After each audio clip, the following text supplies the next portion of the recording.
the first time ever, America as a whole is consuming more wine than any other country in the world. We just passed France this year. What's behind that?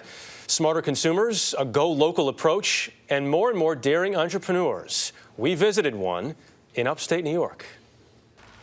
Day in the life. The life of Tom Higgins today looks a whole lot different than it did just a few years ago.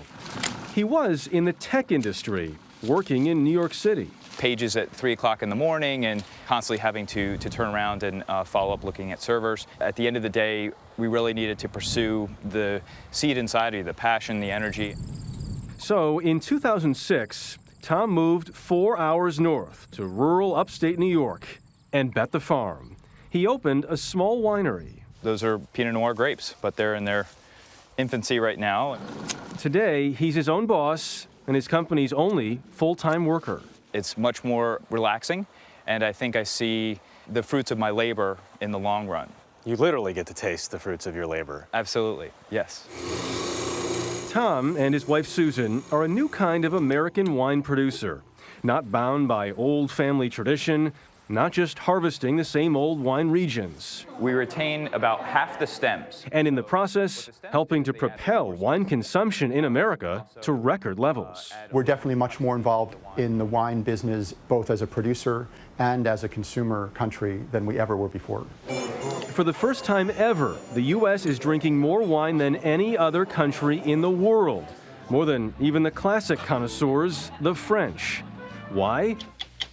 Well, some believe it dates back to a famous 60 Minutes story in 1991 called The French Paradox. So the answer to the riddle, the explanation of the paradox, may lie in this inviting glass. In that report, Morley Safer explained that despite diets high in fat, the French were outliving Americans, maybe because of the health benefits of red wine. Suddenly people began to think, hey, should we be drinking a little bit of wine with our dinner? And that really drove a lot of the activity in the wine industry and a lot of the boom that we see now 20 years later. Today, wine is more accessible than ever. In 35 states, you can pick up a bottle or even a box in your local grocery store. And we're not just drinking more wine, we're also producing it in places that decades ago you'd never imagine. You can make great wines here in the Midwest. Illinois produces over 1 million gallons of wine a year now. You have wine in 50 states, but you have really good top quality wine in a lot more states than you ever have before. Chips.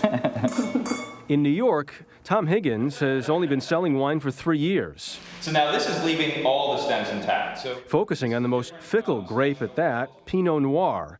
But already his winery is winning awards and pleasing palates. It's quality. I mean, it's a classy place. They're great people. They're very nice, but the wine is so good. Tom says the success is all in the name, heart and hands. The driving force behind the winery is certainly passion, which is why we have the heart and the hands in terms of the hand craftsmanship that goes into the making of the wine, as well as the passion with the heart. Well, thank you so much for making the trek. Thank you. It's a passion he shares with more and more Americans, ending each day with that rewarding glass of wine.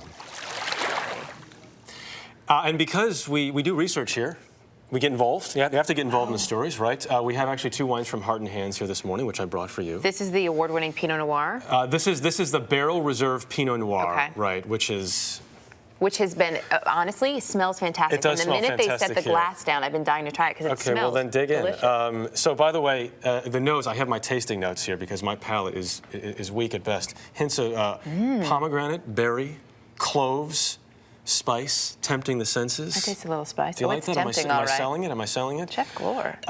Sommelier. The finished dark notes of cherries continue in the mid palates.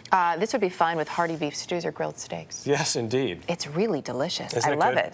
I tried this one this past weekend. That is a very good Pinot Noir. It's funny because a lot of people, when they think upstate New York, they think these white wines, and we do have a white here Right. as well. But Tom decided to focus on the reds, and again, sort of redefining what we think of that area. Not just New York, but we mentioned Illinois is doing things a different way as well. So this is a white, but he's actually using the same grape that he uses for the Pinot Noir? Right, that's the polarity. Okay. The nose, you're getting aromas of vanilla custard, mango, and baked peaches. Did you pick all those up? I made a mango salsa last night. I tasted in here. How about that? It's Coming delicious. back again. It's not too sweet. I like it. Really good stuff. If you get a chance to check out the Finger Lakes, it's probably worth a trip. Stop by.